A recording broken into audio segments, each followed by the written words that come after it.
Well, Nathan, you look like you're feeling much better this week. How is your no longer having the quarantine? Oh, well, it's quarantine-erific. I'm gonna make myself a quarantini. Thank A you very glass much. of quarantine? I'm gonna just have a nice tall glass of quarantine. Ovaltine. I think that it would be. I'm sure that bars are starting to make quarantinis, and I hate the idea already. I'll have to look up a Well, recipe later. we'll have to do a Total Pebble Knockdown after dark with the quarantini edition. Oh, yes, absolutely. I'm, But the sugar. question is a quarantini a drink or a bikini? Yes. I guess that would be quarantini. That would be a teeny what would it be? Itsy bitsy teeny weeny. Weeny yellow polka Yellow dot polka dot. quarantini bikini. Yellow polka quarantini. Yeah, exactly. Oh, you know what would be fun? Anyway, Yeah, I know. Just have a polka dot bikini, but the polka dots are little coronaviruses.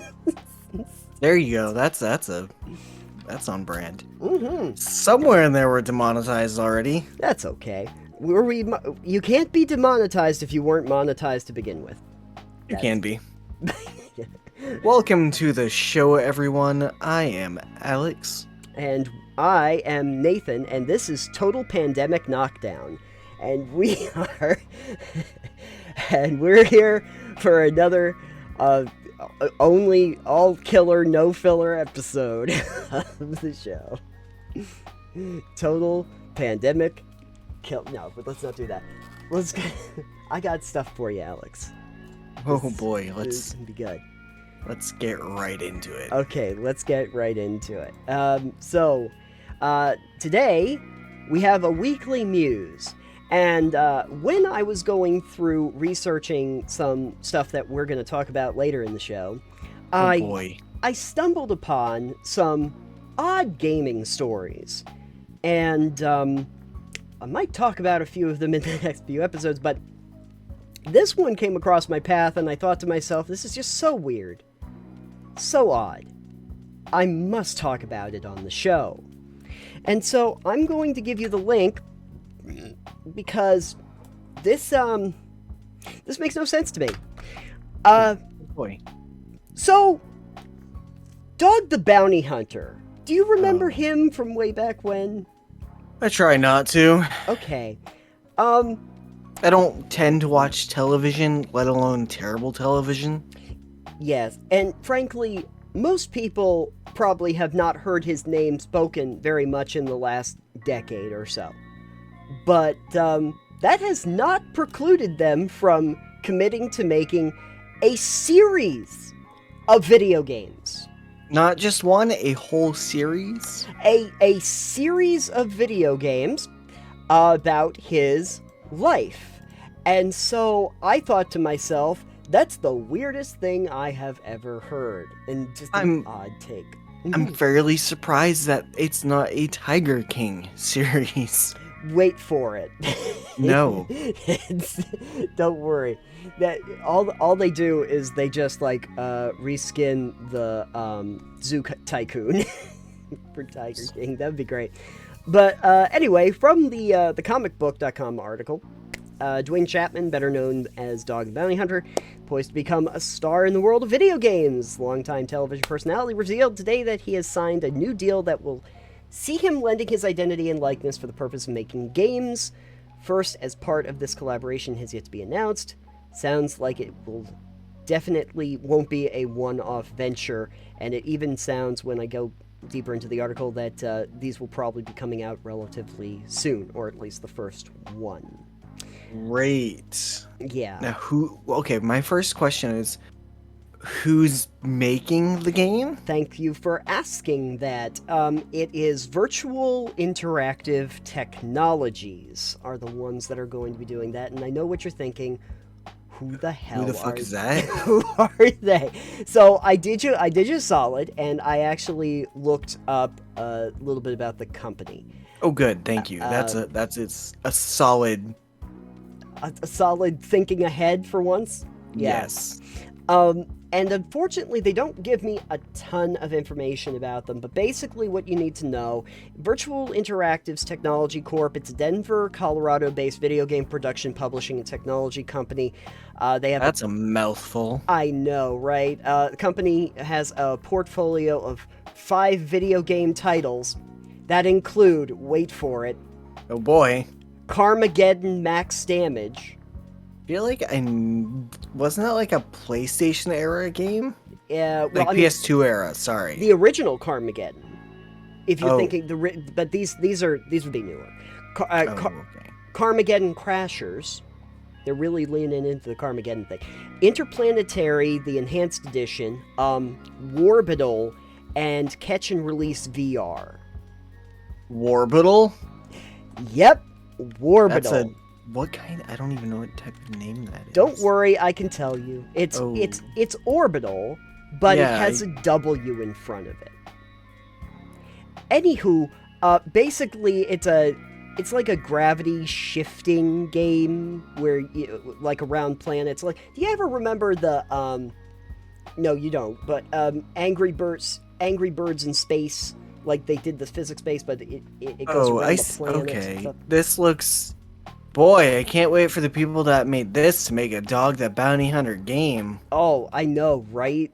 See, when I originally heard this idea, my first thought was, okay, do Pac-Man, but give Pac-Man a mullet, and we're there.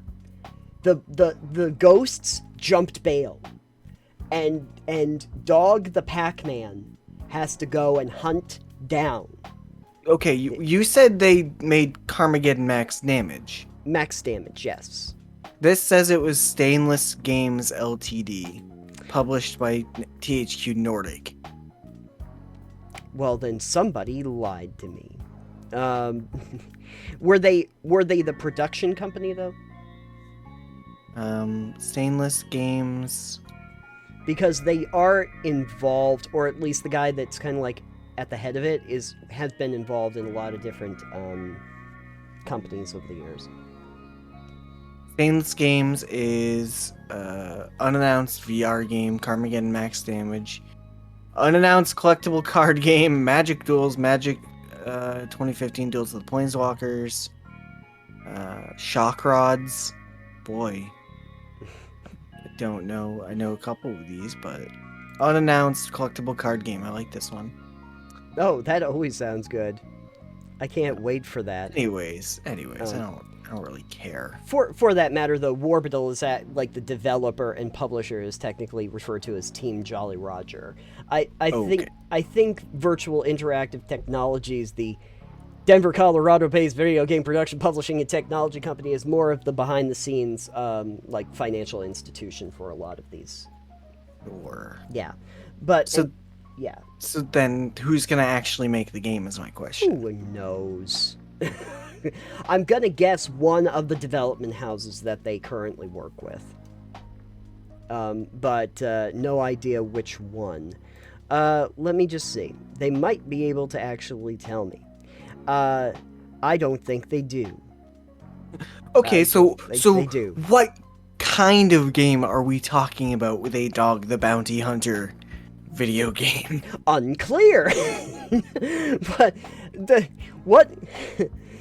what the Jason Garber, the CEO of Virtual Interactive Technologies, a Denver, Colorado-based said, this is the quote, collaborating with Dog and his team to help create unique experiences for our customers is a once-in-a-lifetime opportunity.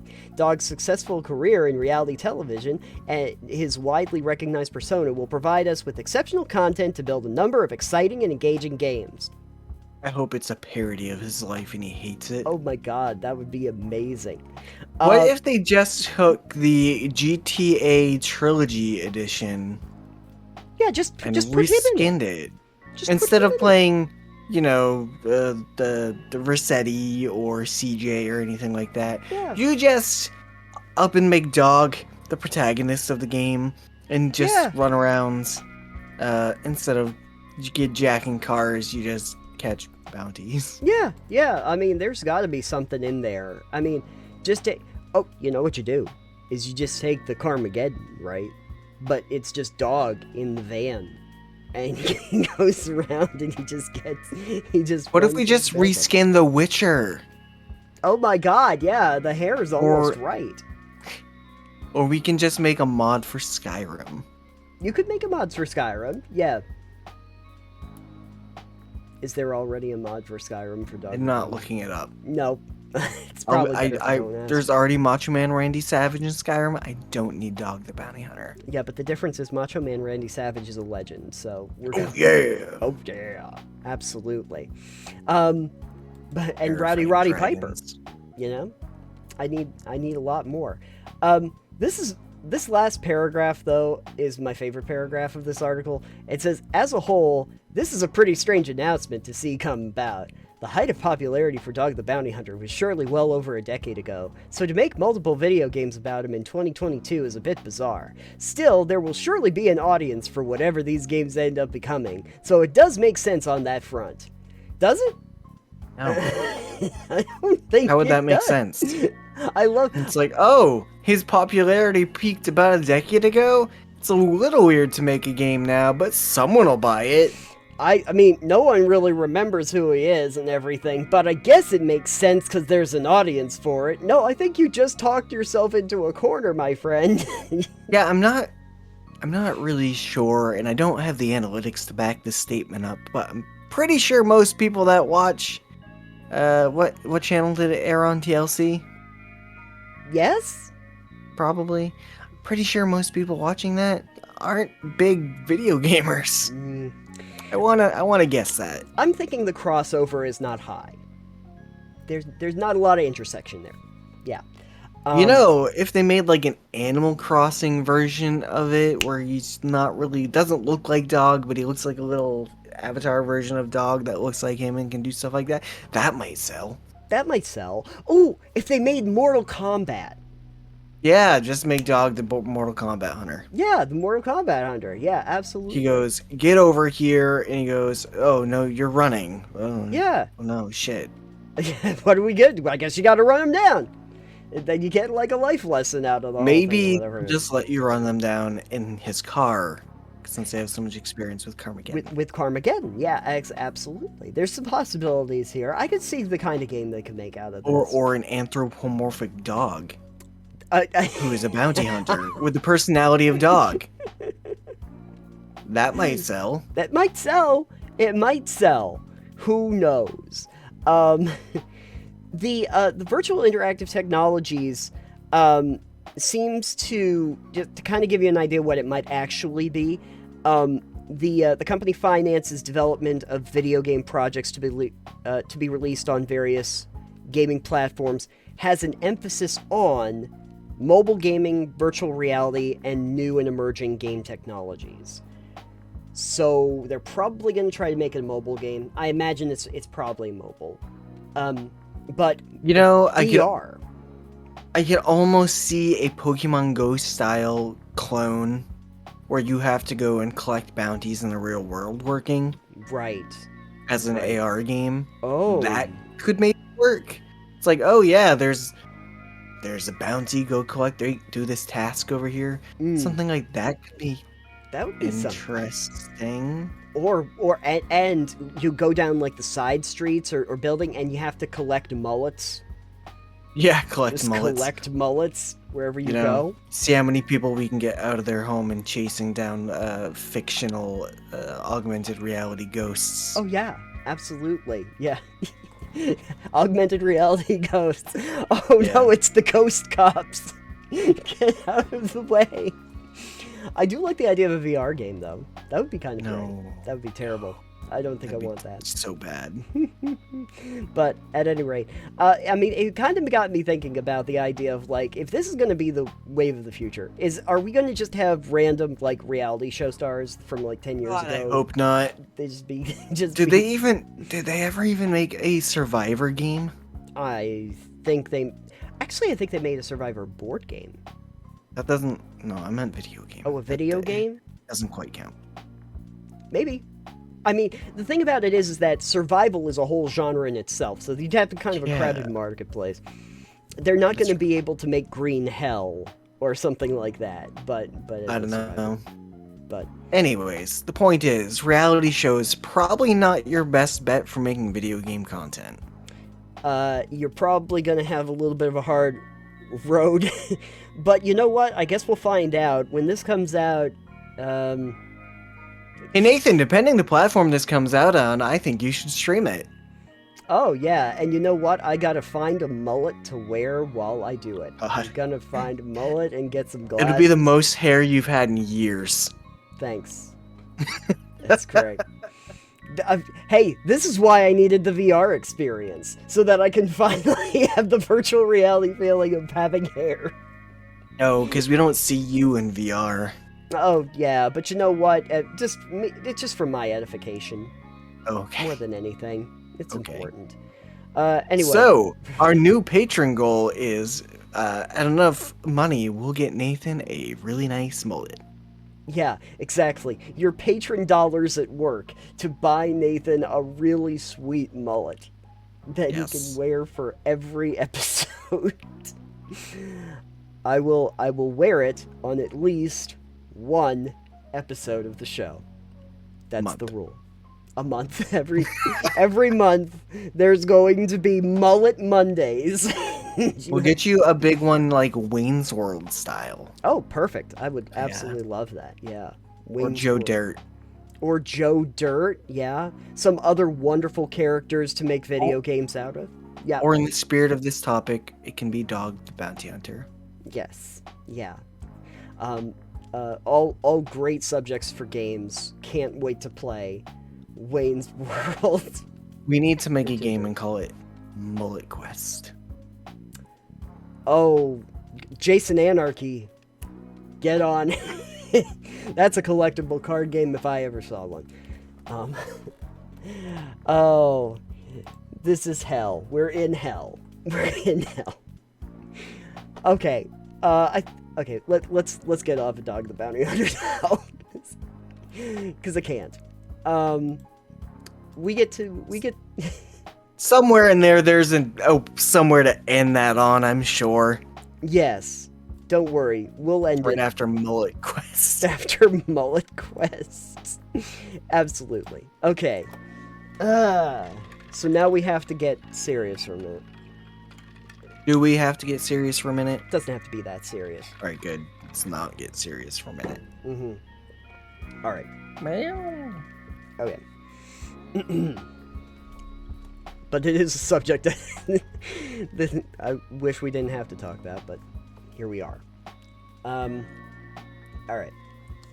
One second. I'm crying already. Why are you always crying? Okay. Alright. Good to go. Okay.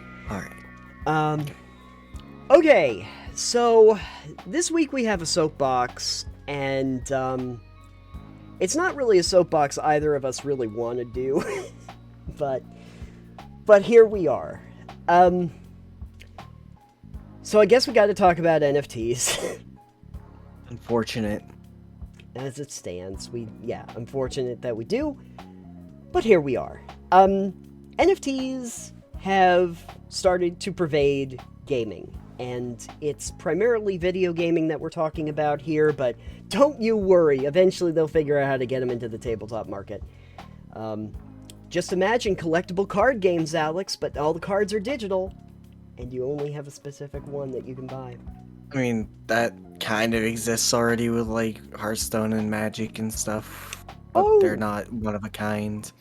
Yet. And, I mean, to be fair, you don't own the cards in those games either, so anyways. Don't worry, they'll figure out a way. NFTs find a way, very much like life. But, I hope, just like life, that NFTs die. Yes. Well, don't worry. All things pass. But in the meantime, we have to discuss what's here and now. Extant, as it is. So, I suppose the first thing is, as people who are not as well versed at this, we should probably explain a little bit about what NFTs are, but I don't really want to. So here's So here's what I'm going to do. I'm going to try my best to explain it for people who have no idea what the hell is. Everyone living under the rock that we wish we could crawl back under. Yep, everybody there. So anyway, non-fungible token is basically a thing that doesn't have specific intrinsic value. Like you have money is fungible. It has a set value to it. I mean, does it? In relative terms, yeah. In that, like, a dollar buys you things. Like, yes. Something is related to a dollar. A non-fungible item would be like, I have my teddy bear, and for me, my teddy bear is precious, but it also has no specific valuation to it. You could make it however much you'd like. Yes. It is not fungible. But to give you an idea what an NFT is, I'll try to use the example that I usually give.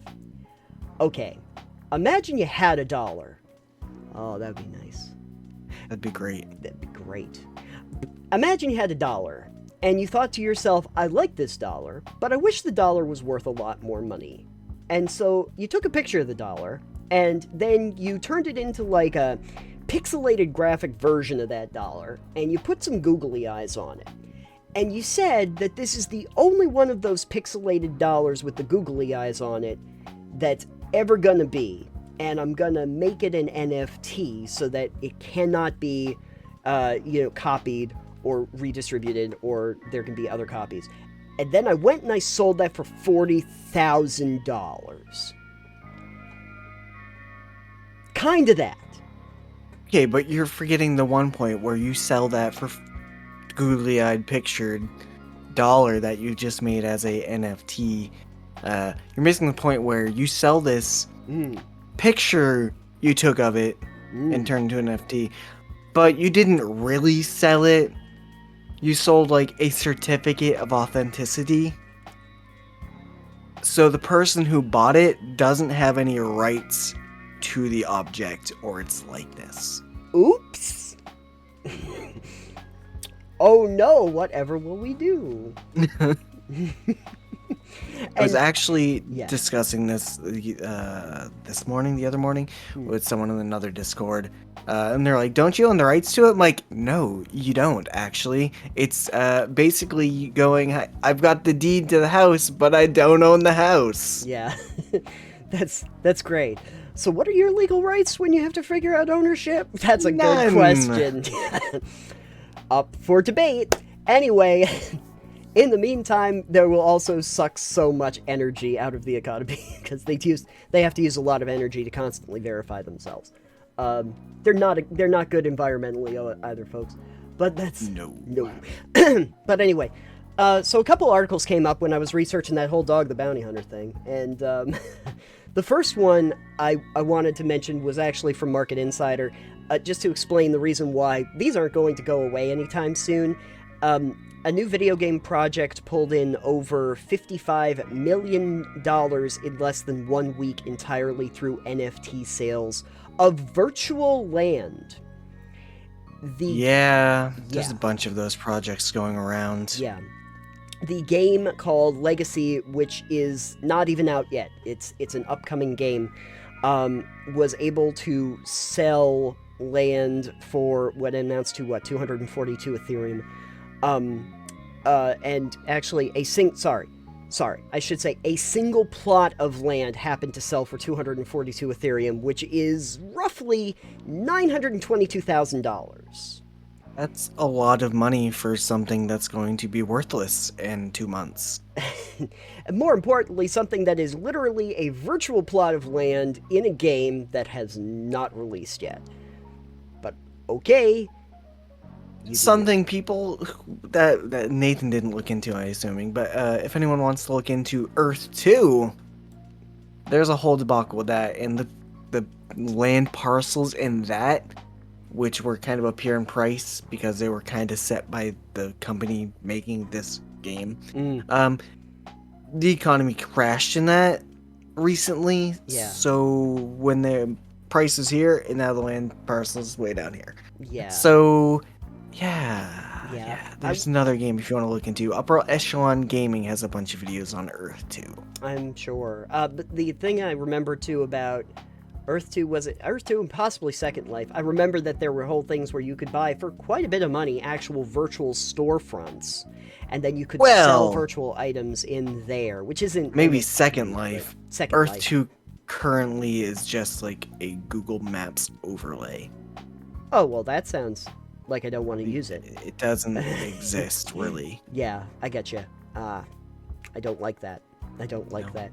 But we're talking about NFTs, Nathan. We are, and but we're not going to focus on the $55 million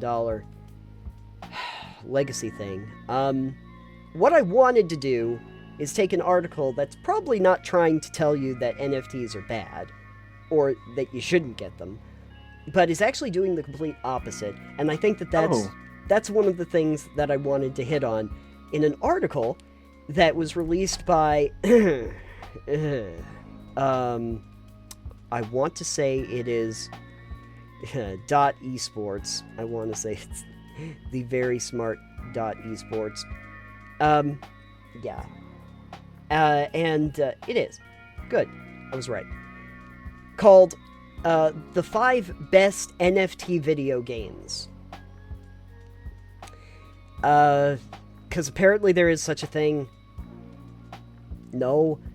No thanks. But, Man, we thought loot boxes were bad. Yeah, now the loot boxes are just going to be NFTs. You can only you have a numbered loot box that you have to open the one time.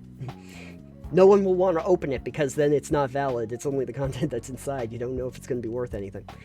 But what it has here is these 5 games. And when I was reading through what they actually do, they kind of explain every problem. So I thought we'd just look at them real quick. Oh, sure. Okay, first one up. Here are the best NFT video games. Citation needed. Axie Infinity. Okay.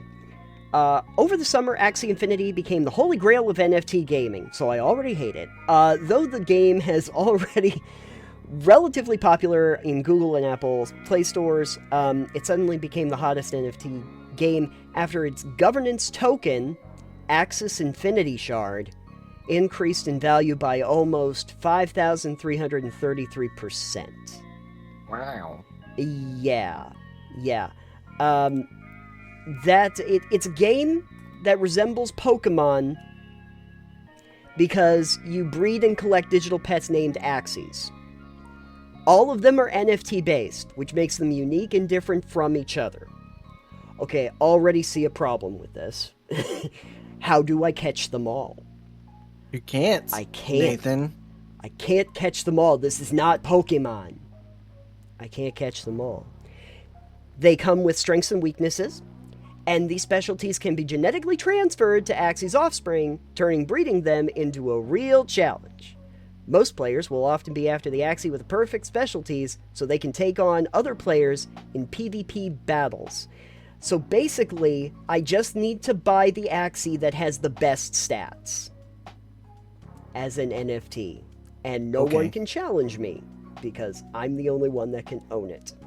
So what you're saying is, it's like Pokemon, but every single Pokemon you catch will be uniquely different, and their stats are breedable out of them, so then every offspring will have to be uniquely... So hold on. So what you're saying is, I can get this and generate my own NFT offspring that I can sell. Theoretically, That's what I'm hearing in theory. Because if you can breed, then you're going to create a new thing that did not exist if they're all unique. But the question is that even though you have an NFT licensing for the original, does that mean you also have NFTs for any offspring characters? I don't know. This sounds really dumb, but the point is, suddenly you have a game.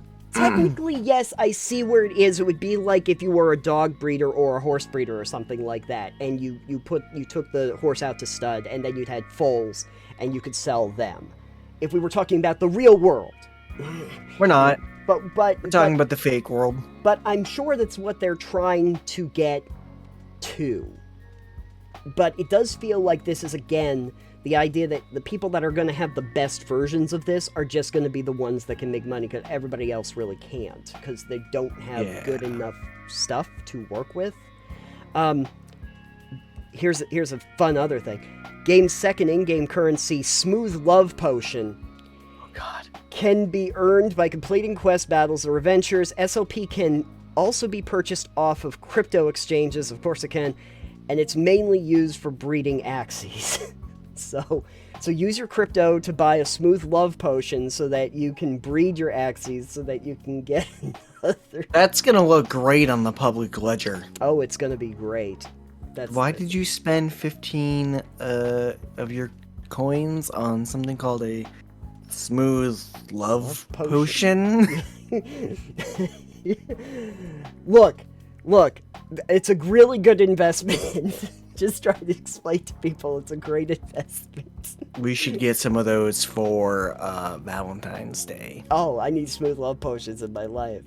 But yes. Again, and you're going to kind of see this in later ones, is that, like, once I have that currency, the in-game currency, even if I bought it with, like, real money, it's now, I don't think I can transfer that out. Like, I don't know what the business model is if I say, like, would I like to cash in my Smooth Love Potion for actual money? Yeah, I'm pretty sure generally in those games, the market in is a lot bigger than the market out, because the market, to pull your money back out of it, requires you to jump through a billion hoops. I love hoops. And have enough in it to actually make it worth cashing out of it. So these then become a system where you're putting money into it and you're not going to get anything back out. Or at least you're not going to get anything close to what you put into it back out. No. And that's kind of, I think that's what they're hoping for anyway, that they're counting on, because they don't want to take money out of the system. They just want almost like it's a scam. It's almost like this is something that people wanted to do to get a lot of money and then sell it off to people who aren't going to make money. Do you remember BitConnect? No, I don't remember BitConnect, and I'm kind of glad I don't. Oh, because that was a scam. Yes. I've heard of these things. Yes. Do you know what a pyramid scheme is? It's vaguely shaped like a triangle. Yeah, and I have heard of those. And do you notice that, like, everyone says, like, with the pyramid, everybody makes money, but really you have to be at the very top of the pyramid to make the money. Are you familiar with multi-level marketing? Are you familiar with MLMs? Are you familiar with this blood test people tried to sell? Anyway. I'd like to sell you something by Theranos, please. Yeah. That worked out well. Good for her. It's a good thing we have such a small platform, or else I would be afraid to look at the comments on this video. Yes. Because NFT bros and crypto bros are insane. You know what? I think they would have to be. The thing about it... Okay. You have all this money that you're investing into a game. Why don't you, like, put it into a long-term portfolio where you can actually make money and keep it and retire early? Because then the pump and dump won't happen. And I want that to happen. Or, you know, for the money you were paying for, like, virtual land, you could buy land. It does have a resale value. It actually almost consistently always goes up. And it's real. You can touch it with your hand. You actually own it. You can actually own it. Can you imagine if you had, like, a real house to live in instead of the virtual one you just bought for nearly $1 million? I think you could probably find something on the... Anyway, the point is, let's get to the other freaking... Yeah, let's NFTs. get to these other four. Let's run them down. We don't have time to sit here and bitch about how much we don't support NFTs. the very bad business model that seems anti-consumer and it's just general. Okay, next one here, Splinterlands. Okay, so before NFT gaming became popular, most card games, here we go, were already practicing the core principles of the sector. Splinterlands is a trading card game with a play-to-earn model where winning matches results in players receiving rewards. While it is free I love this sentence. This is amazing. While Splinterlands is free to play, you'll need to make 1 or 2 necessary deposits to speed up your journey. I feel like you need to snip that and we can use that in the thumbnail. Yep. The game, yeah, I love it. It's free as long as you pay money. Yeah, it's free as long as you put a couple dollars deposit in there. It's fine. It's free. Can I get your credit card information? Yes, it's free, but you need to put your credit card in just to get this. It's okay, great. thanks. Oh, it's great. Game's in-game currency, which are Splinter Shards, though is an in-game currency, is listed on a few exchanges, and there are daily quests that reward players with Splinter Shards upon completion. Players will be required to assemble decks with different combinations to complete some of the challenges. There are also in-game tournaments the players can join for a chance to earn more rewards. So what I'm getting out of that is, in many the same ways I was saying that it would be problematic for like a Magic because they have specific cards, you can't do like constructed deck building or trying to figure out like strategies with the current sets if everybody has unique cards. Yeah, that doesn't work very well ever. The only thing I can think of if they actually wanted to make this a game is if they had a limited number of certain kinds of cards and they had numbered values on those cards, like they had 1,000 of this or 1,000 of that. But then how do you, if you only have 1,000 cards, how do you increase your player base? You'd have to create more cards with more numbered pieces on it, which lowers the overall valuation of each individual one, I would expect. Yeah.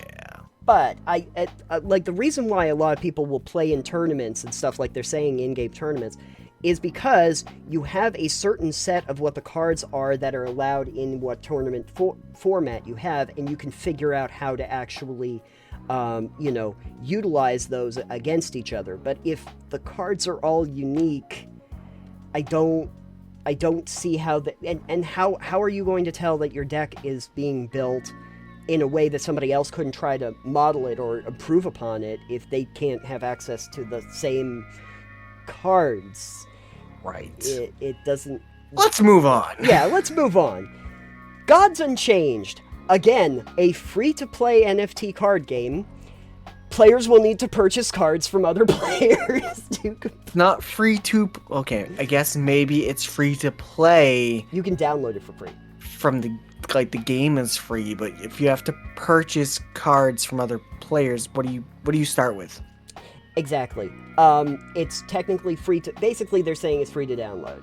You can open the game. Okay. I mean, anything is free to download if you try hard enough. You just gotta believe. You just gotta believe. Players of cards purchase cards from other players to complete their collection or win PvP matches to have access to more cards. This is what makes me sad, Alex, this sentence. Considering this entire segment makes me sad, Nathan. Yeah, I know. But this sentence...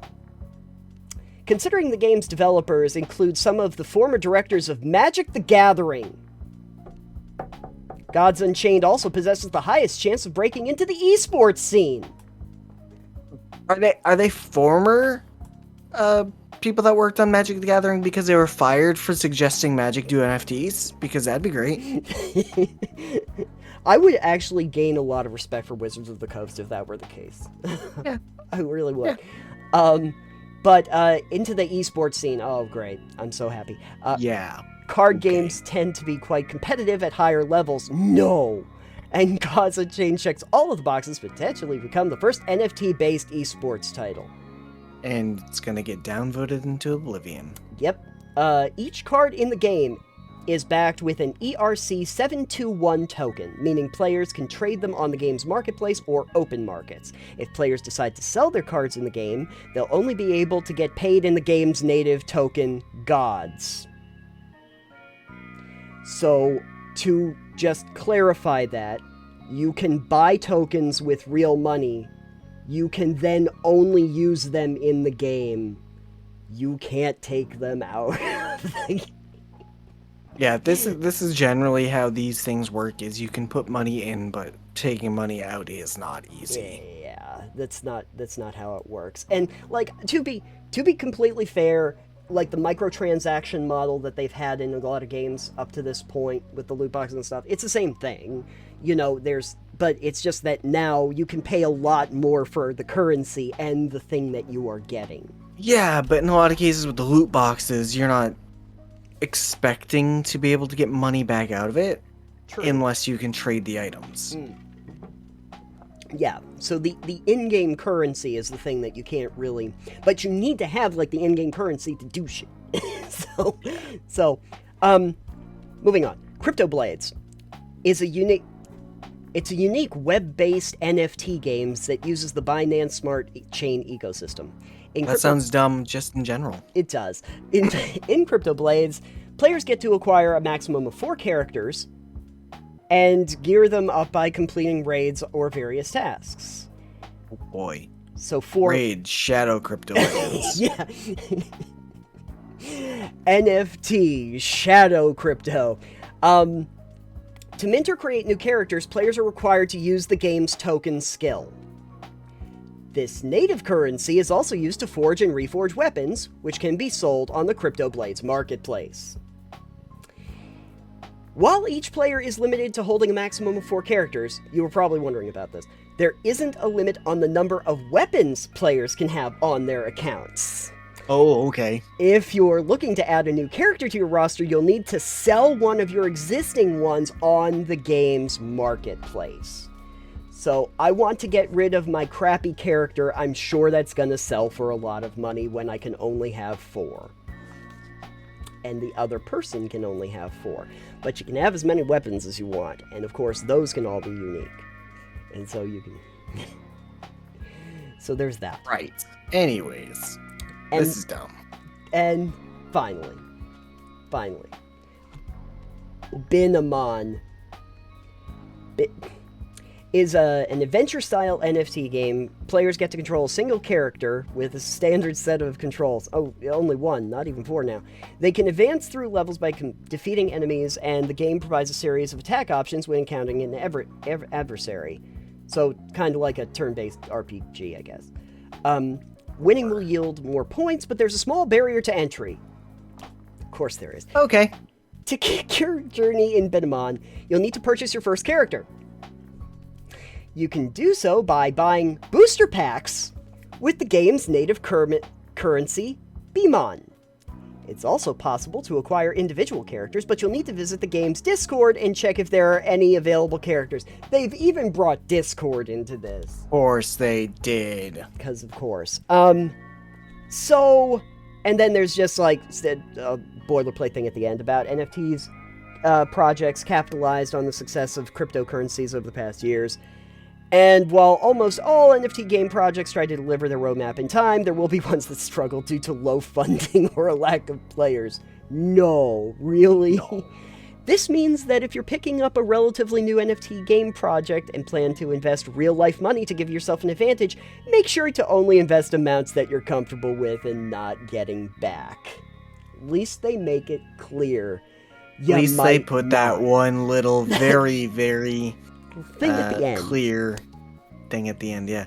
If you're not willing to lose the money you put into a project, don't put money into a thing. Yeah.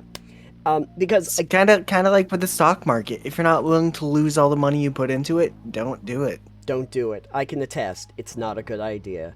But the thing about it is, I don't know if that's ever really made as clear to people when they start getting into this, because if there is going to be a flood, this is just by natural occurrence, is that the more NFT games you have, the less player base you can have for any individual one where they're going to want to like move stuff around in the marketplaces, and some of them are not really going to do much. What happens if I buy a bunch of NFTs in a game that now has a player base of 5? No one wants to buy my thing anyway. It doesn't function for them. Well, Sucks to be you. Yeah. And, like, I know that there have been people who admittedly said something interesting about, like, well, with the metaverse and having the unique NFTs for, like, let's say an outfit, you could take that outfit and you could go from, like, Fortnite and you could use it in Valorant and all of that. And I'm sitting there thinking to myself, well, that would be cool. But the logistics of that, I don't see how that works. Because then game companies would have to work together, and they don't. No, you have competing companies for any of those esports markets that would all have to be signing off on, yes, your unique thing that you bought can be used in all of our games. And I thought about this. I know how they would implement it. If it was possible, the game companies themselves, very much like battle passes, would have to sell you, like, a license to use your thing in the individual games. Yeah, but the issue there is that then you'd have to have designers put it into all the games that you're trying to get it into. So now how much do I have to pay for every single game that I want to use it in to have the designer specifically built? Now I'm paying more money so that my individual NFT can be used in individual games. It's just there's so much other stuff you could spend your money on, folks. Like food. Yeah. Like food and clothing and things you can actually wear and like drive. Collecting coins. Yeah, coins are like a real thing-ish. Those are like NFTs, but they are actually real and you own them, and they have an actual value based on when they were printed, where they were made, and all these things. And you don't need to use a lot of kilowatts of energy to make sure to constantly verify them. They've already been made. And coins have an actual scarcity, not an artificial scarcity. This is true. They do. Maybe try coin collecting. Maybe try coin collecting. Maybe try buying something that, like, I don't know. I feel like there's a lot of things people could spend their money on that would be a better investment overall, or a more stable one. Like becoming a patron. Like becoming a patron, because you get, special stuff. On our channel, you get experiences. The experience of listening to our outtakes, our premium content. You get the joy of spending money on frivolous things without breaking the bank. You certainly do. And let's face it, that was really... The journey that we all took together was the real NFT the entire time. The token Pebble Knockdown. That's right. Let's face the adventure that we are all going on together, is what's really non-fungible. That is true. Anyway, folks, stay safe out there, because I don't think this is going away anytime soon, no matter how many people disapprove of it. So, and finally on the show today, we have a Discord discussion I still don't know how we're starting the Discord discussions. Probably by telling you what the subject is. Over on our Discord, we had a suggested topic from Seagoat777, and Seagoat writes, how do you consume your RPGs? Physical copies? Eat them. You do what? I eat them. That's how I consume my RPGs. Oh, okay. I'll let you continue, though. I like to rub them on like a lotion. Physical copies or digital copies? Seagoat says, personally, I prefer physical copies, especially where the quality of the final product is high. However, I have no problem buying digital copies and then printing them out for my own leisurely reading. He writes more, but I'll get to that later. So let's just kind of discuss that. What do you prefer? You looking at physical or digital? What do you like, and what do you have a lot of? I prefer physical. I like having the book in my hands. I like the feel of the paper. I like the, it's kind of like paper book versus ebook. Yeah. Kind of deal. I would prefer to have a physical copy if I'm going to be consuming something than looking at a bright screen the entire time. Yes. I love physical copies because you can put them on a shelf if you want to. I have these ones here. These are my Player's Handbook, Monster Manual, and DMG for Mm-hmm. 5e. Sure. I enjoy physical books. However, I find that with digital copies, especially PDFs that are searchable, it is much easier to sometimes find content and obscure things that you are looking for, Hmm. such as rules or references, or just to go to a specific page at a touch. Yes. That is really nice. PDFs on your phone, for instance, if you have them, can be really, really handy just so you don't have tons of books all over the place. And maybe everyone doesn't have a physical book. Maybe you can then take and go, here's this PDF you can look at. Right. Or if you've only got one copy of the book, you can then pass around the PDF without having to crack open the book every single person. And for newer players, again, too, the searchability of a digital asset is much handier if they're like, all right, well, what is the rule for disengage? And then want to look it up, but they're not sure where in the physical book you'd look. You know, you can type it into your PDF or whatever type of format you're using and be like, oh, it's right here. So I like both for different reasons. Obviously, I have like my old 3.5 DMG, I tabbed out the entire book into sections. Oh. So that's super handy too. You can do that with physical books, but it's still not as searchable as a PDF would be. I see. Okay. Yeah. I don't actually own a lot of physical books, maybe just because of the amount of like role playing that I typically do. Like when I start thinking about it, I don't really think I've done RPGs in person for at least 10 years. Since that one with me, I assume. Yeah, that was pretty much the only time. So everything else has been online. So the actual book part, not really a big priority for me. The one that I do have, well, the few that I do have are mostly when I kickstarted things or I was part of a Kickstarter. So like the Open Legend source books, I have those.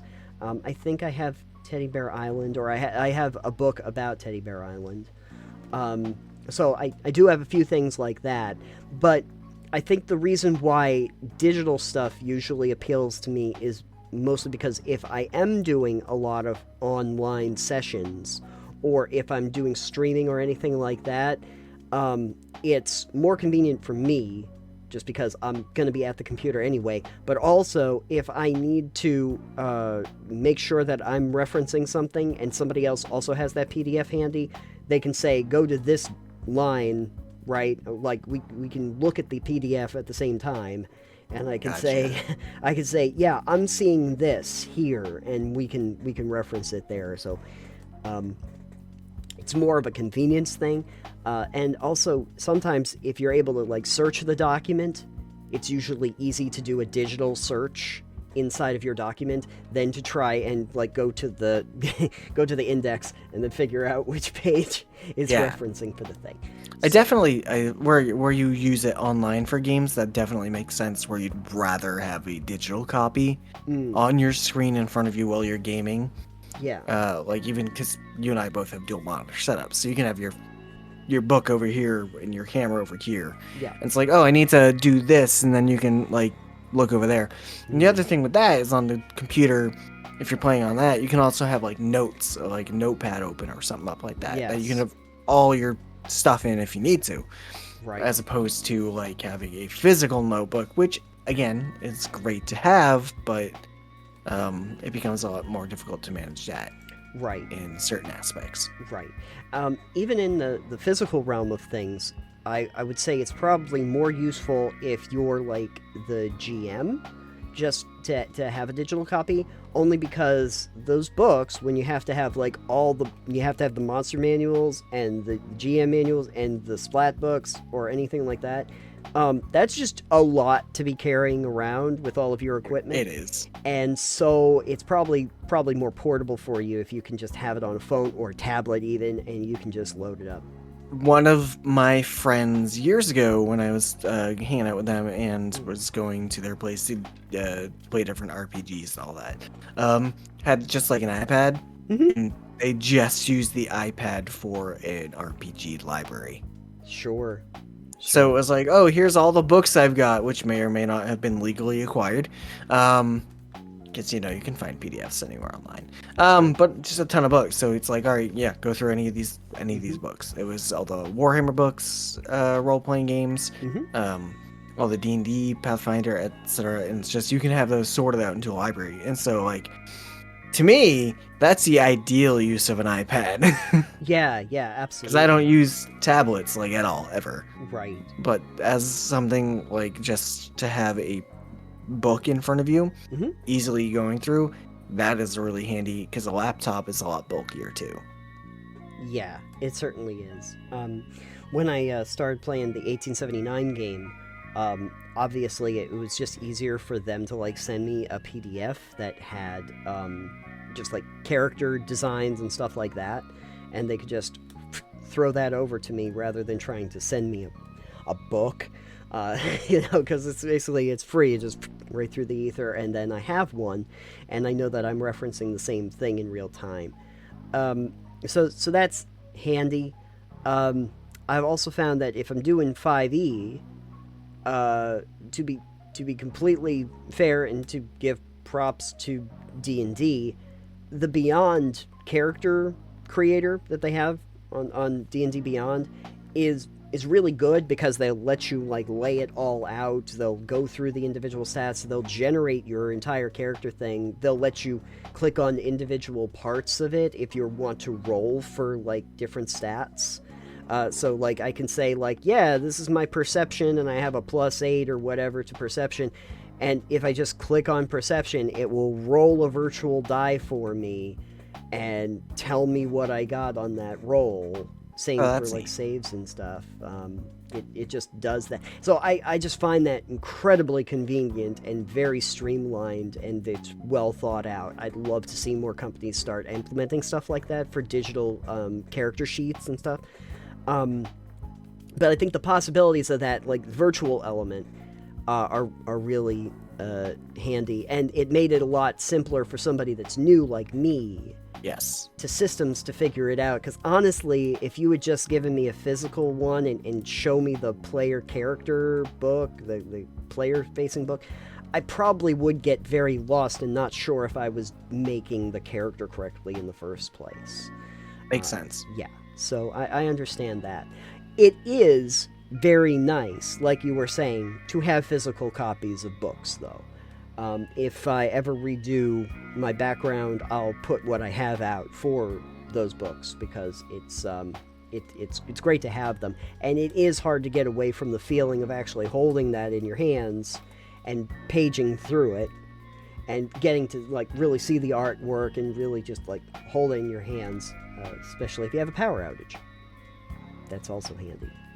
Right. But I think the reason why we tend to do digital copies is really for the convenience of it. Yeah. More than anything. And Definitely. the portability. Yeah. Yes. Um, And because they weigh a lot less than all those books in physical copy. exactly. The weight of it and the bulkiness of it is definitely.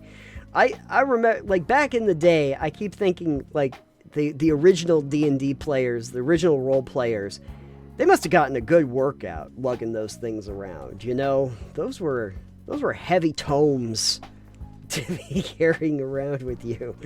You needed a lot of them. Seagoat also wrote that way back in the day, anytime you wanted something from a book, you had to get a photocopy of it. Oh, yeah. Be this a character sheet, weapons, or spell tables or monster stats. It is much easier to print those bits out you need from digital products, or screen capture and build your own document to finally print for the table. So I can see that digital project will be here to stay as it makes everything much easier. I still prefer a physical copy to handle and read, though. Yeah, I mean, I don't think there's any possibility of the digital market going away for this. I think it's sticking around. I don't see one day where they just kind of go, why aren't there any digital copies of green books? One day when the EMPs go off and we've all lost technology. Yeah, exactly. Exactly. What are we going to do now? But especially for the individual parts of it, I do like the idea of being able to jump to stuff, especially for spell tables, monster tables, stuff like that. Yeah. I especially found that when I had Snowball and I ended up summoning the bear and the goat, I legitimately didn't know what the stats for that were. And luckily, there's a page for that you can just search on on D&D Beyond and say, "Yep, these are the stats for the brown bear. You enjoy." And so it's like, okay, great, yeah, it's easy. Somebody can find, if I can't find it, somebody can find it and send me a link to that, and then I can find it. So very helpful, very helpful. But in general, if you had to choose between the two, which one would you prefer to have? Oh man, in general, if I had to choose and could only use one, yeah, man, that's difficult. I'd probably go digital. Yeah, I'm kind of in agreement with you just for the flexibility of it. Yeah. It kind of what it comes down to. I like the idea of the owning of the physical copy. I really like the owning of the physical copy that I can put in my hands, but if we're being practical about it, the portability of having a digital copy that I can access from different things and move around. Man, maybe this is why people are buying NFTs. It all comes back to that. Don't give them the idea to make an NFT. Around. Make an NFT out of the rule books. Oh my god, no. No one will ever play that game. It's Exactly. not going to happen. All right. So I think that this concludes our episode. And you know what I started to realize? Like, all of our subjects today were about, like, digital versus physical. It was all, like, the digital products versus physical products. We have a physical version of Dog the Bounty Hunter, and we have the digital avatar of Dog. So what we're going to do is we're going to take this episode and we're going to have it printed on vinyl. Oh, you know, like, I know that I look like the kind of person that's really into vinyl right now with this outfit on, but, like, you know, vinyl just sounds better, guys. Like, it's just the stuff you don't hear with, like, the MP3. It's going to have to be double-sided, however, because of the length. Oh, yeah, definitely because of the length. You know, you just get a warmer sound. Like, the scratch of the needle is just different. Vinyl bros. Anyway, if folks don't have the ability to play vinyl anymore and would like to find out more about TPK in another way, Alex, where could they go? You can go to totalpebbleknockdown.com, where we have all of our stuff, and occasionally new pages pop up on the website. Like, if you want to be a guest host, we've got a new page for our guidelines, as it were. Yes, so some information, if that would be something that you were interested in how that would work. And you can, of course, also on the website find our merch store. Alex is actually wearing our lovely fashionable shirt at the moment. Yes, very nice. You can find those over there. You can also check out our Patreon, and become a patron for our website, because you will get full episodes of the show ahead of even the segments themselves, and you can also find all of the extra stuff that we usually cut out of the episodes.